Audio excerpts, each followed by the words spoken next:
ಚಿಕ್ಕನಾಯಕನಹಳ್ಳಿ ತಾಲೂಕಿನ ಶ್ರೀ ಶಕ್ತಿ ಭವನದಲ್ಲಿ ಇಂದು ನಡೆದ ಅಖಿಲ ಭಾರತ ಕೊರಚ ಮಹಾಸಭಾ ಸಮಾಜ ಬೆಂಗಳೂರು ರಾಜ್ಯಾಧ್ಯಕ್ಷರಾದ ಆದರ್ಶ್ ಯಲ್ಲಪ್ಪ ರವರ ಮಾರ್ಗದರ್ಶನದಂತೆ ರಾಜ್ಯ ಸಂಚಾಲಕರಾದ ವಿಕಾಸ ರವರು ಮಂಜುನಾಥ್ ರವರಿಗೆ ತಾಲೂಕು ಅಧ್ಯಕ್ಷರ ಪದಗ್ರಹಣ ಮಾಡಿದ್ರು.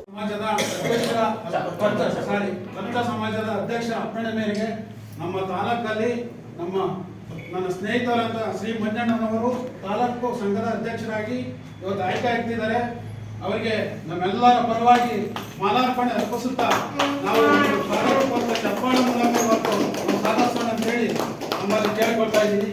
ನಂತರ ಮಾತನಾಡಿದ ಕೊರಚ ಸಮಾಜದ ತಾಲೂಕು ಅಧ್ಯಕ್ಷರಾಗಿ ಆಯ್ಕೆಯಾದ ಲಕ್ಷ್ಮೀಪುರ ಮಂಜುನಾಥ್ ರವರು ಹಿಂದುಳಿದ ಜನಾಂಗಗಳ ಸರ್ವಾಂಗೀಣ ಅಭಿವೃದ್ಧಿಗೆ ಶ್ರಮಿಸುವುದು ಹಾಗೂ ಕೊರಚ ಸಮಾಜವನ್ನ ಮುಖ್ಯವಾಹಿನಿಗೆ ತರುವ ಕೆಲಸವನ್ನ ಮಾಡುವುದಾಗಿ ತಿಳಿಸಿದರು. ಈ ಸಂದರ್ಭದಲ್ಲಿ ರಾಜ್ಯ ಕಾರ್ಯದರ್ಶಿ ಕೃಷ್ಣಪ್ಪ, ಖಜಾಂಚಿ ಗಂಗಯ್ಯ ಹಾಗೂ ತಾಲೂಕು ಪದಾಧಿಕಾರಿಗಳು ಉಪಸ್ಥಿತರಿದ್ದರು.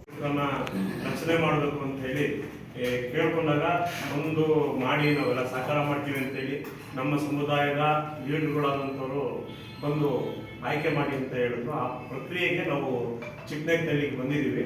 ಇಲ್ಲಿ ತಾಲೂಕು ಅಧ್ಯಕ್ಷರಾದಂಥ ಅವ್ರನ್ನ ಆಯ್ಕೆ ಮಾಡಿ ಮಂಜಣ್ಣವ್ರನ್ನ ತಾಲೂಕು ಅಧ್ಯಕ್ಷರಾಗಿ ಆಯ್ಕೆ ಮಾಡಿದ್ದೀವಿ.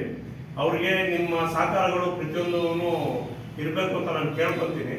ಬಟ್ ಏನಾಗ್ತದೆ ಈ ಸಮಾಜದಲ್ಲಿ ನಮ್ಮ ಕೊರಚ ಮತ್ತೆ ಕೊರಮ ಸಮುದಾಯದ್ದು ಜೊತೆಗೂಡಿ ನಾವು ಸಂಘಟನೆ ಮಾಡ್ತಂತ ಬಂದಂತ ಸಂದರ್ಭದಲ್ಲಿ ನಮ್ಮ ಸಮುದಾಯಕ್ಕೆ ಎಲ್ಲೋ ಒಂದ್ ಕಡೆ ನೋವುಗಳನ್ನ ನಲಿವುಗಳನ್ನ ಕೇಳ್ದಲ್ಲೇ ಇರ್ತಕ್ಕಂಥ ಲೀಡರ್ಗಳು ಹುಟ್ಟಿದಂತ ಈ ಸಂದರ್ಭದಲ್ಲಿ ಅದರಲ್ಲಿ ಹಿಂದುಳಿದರಲ್ಲಿ ಅತ್ಯಂತ ಹಿಂದುಳಿದ ಅತಿ ಸೂಕ್ಷ್ಮ ಅಂತಾರಲ್ಲ, ಆ ಜಾತಿಗಳನ್ನ ಒಂದು ಮುಖ್ಯವಾಹಿನಿಗೆ ತರಬೇಕು ಅನ್ನೋ ಉದ್ದೇಶದಿಂದ ಇವರೆಲ್ಲ ಸೇರ್ಕೊಂಡು ಒಂದು ಸಂಘಟನೆಯನ್ನ ಮಾಡಿಕೊಂಡು ರಾಜ್ಯ ಮಟ್ಟದಲ್ಲಿ ಇವತ್ತು ಸಿದ್ದರಾಮೋತ್ಸವ ಕಾರ್ಯಕ್ರಮ ಇರ್ಬೋದು, ಹೈಂದ ಕಾರ್ಯಕ್ರಮ ಇವೆಲ್ಲ ಸಕ್ಸಸ್ ಆಗಲಿಕ್ಕೆ ಮೂಲ ಕಾರಣ ಯಲ್ಲಪ್ಪನವರು ಮತ್ತೆ ಒಂದು ಬ್ಯಾಚ್ ಐತಿ.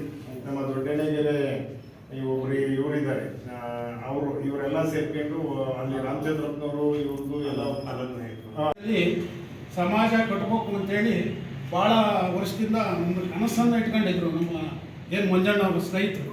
ಆ ಕನಸು ಇವತ್ತು ಈಡೇರುತ್ತೆ ಅನ್ಕೊಂಡಿದ್ದು ನಾನು. ಯಾಕಪ್ಪ ಅಂತಂದರೆ ಇವತ್ತು ಕೊರಚ ಅಂಡ್ ಕೊರಮ ಎರಡು ಒಂದೇ ಕಮ್ಯುನಿಟಿ ಇಟ್ಕೊಂಡು ಈ ತಾಲೂಕಲ್ಲಿ ಹೋರಾಟ ಮಾಡ್ತಿದ್ರು. ಆದರೆ ಬೆನಿಫಿಟ್ಸು ಸಿಗ್ತಿದ್ದು ಕೊರಚ ಸಮುದಾಯದವರಿಗೆ ಯಾವುದೇ ಒಂದು ಬೆನಿಫಿಟ್ಸು ಸಿಗ್ತಾ ಇರಲಿಲ್ಲ. ಯಾಕೆ ಸಿಗ್ತಾ ಇರಲಿಲ್ಲ ಅಂತಂದರೆ ಸಂಘಟನೆಯಲ್ಲಿ ಕುಂಠಿತವಾಗಿತ್ತು.